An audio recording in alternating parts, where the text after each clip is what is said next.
Depress वाटतंय असा शब्द किंवा असं वाक्य तुम्हाला बऱ्याच लोकांच्या तोंडून ऐकायला मिळेल. कदाचित तुम्हाला सुद्धा कधीतरी डिप्रेशनचा सामना करावा लागलेला असेल किंवा अजूनही लागत असेल. नक्की समजून घ्यायचा प्रयत्न केलात का की डिप्रेशन म्हणजे काय आहे? डिप्रेशन ही परिस्थितीला किंवा आसपास घडणाऱ्या घटनांना दिलेली एक छोटीशी प्रतिक्रिया आहे. समजून घेऊया काय ते. जसं इन्फेक्शन आपल्याला जर कुठलंही झालं तर जसं आपल्याला ताप येतो, आपल्या दृष्टिकोनातून ताप हा खूप मोठा प्रॉब्लेम असतो, पण डॉक्टरांच्या दृष्टिकोनातून ताप ही एक रिॲक्शन आहे, प्रतिक्रिया आहे, आपल्या शरीरात झालेल्या इन्फेक्शनला दिलेली प्रतिक्रिया. मुळात ते इन्फेक्शन हँडल करण्यासाठी दिलेली प्रतिक्रिया. तसं डिप्रेशन ही आसपासच्या प्रसंगांना आपण आपल्या मनाचं, आपल्या पर्सनॅलिटीचं संरक्षण करण्यासाठी दिलेली प्रतिक्रिया आहे, आपल्या ओव्हरऑल वेलबिंगचं संरक्षण करण्यासाठी दिलेली प्रतिक्रिया आहे.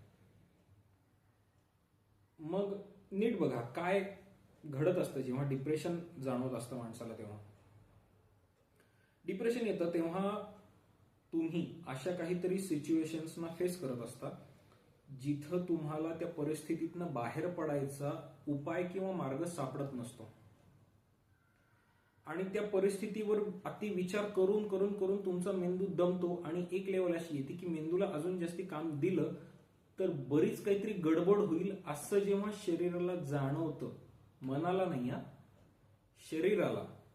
परत समजून घ्या, डिप्रेशन ही मनाची अवस्था नाही, डिप्रेशन ही शरीराची अवस्था आहे. अति काम करून, अति विचार करून जेव्हा मेंदू गरजेपेक्षा जास्ती दमेल आणि त्याच्यापेक्षा जर त्याच्यावर लोड दिला तर मोठी गडबड होईल असं जेव्हा शरीराला जाणवतं, त्यावेळेस शरीराने, मेंदूनी दिलेली प्रतिक्रिया म्हणजे डिप्रेशन. ओव्हर इमोशनल एक्झॉस्शनमुळे आलेला थकवा म्हणजे डिप्रेशन. एवढी साधी सोपी, मी ह्याला व्याख्या नाही म्हणणार, हे एवढं साधं सोपं घडत असतं आपल्या शरीरात. डिप्रेशन हा मानसिक आजार किंवा मानसिक त्रास नाहीये. डिप्रेशन ही प्रतिक्रिया आहे, शारीरिक प्रतिक्रिया आहे, तुमच्या प्रोटेक्शनसाठी दिलेली, तुमच्या शरीराने दिलेली. तुमच्या मेंदूला अजून त्रास होणं थांबवण्यासाठी, तुमच्या मेंदूला होणारा त्रास थांबवण्यासाठी तुमच्या शरीराने दिलेली प्रतिक्रिया आहे. मी असं नाही म्हणते की डिप्रेशन ही चांगली गोष्ट आहे, नाही. डिप्रेशन ही चांगली गोष्ट नाहीये, जसं ताप ही चांगली गोष्ट नाहीये. तो इन्फेक्शन पासून आपल्याला वाचवायचं काम करत असतो इथपर्यंत ठीक आहे, पण एका मर्यादेच्या पलीकडे तो वाढलं तर जसं ताप आपल्याला त्रास देतो तसं डिप्रेशन हे आपल्या मेंदूला वाचवण्याचं काम करत असतं इथपर्यंत ठीक आहे, पण एका मर्यादेच्या पलीकडे ते वाढलं तर ते आपल्याला त्रास देतं.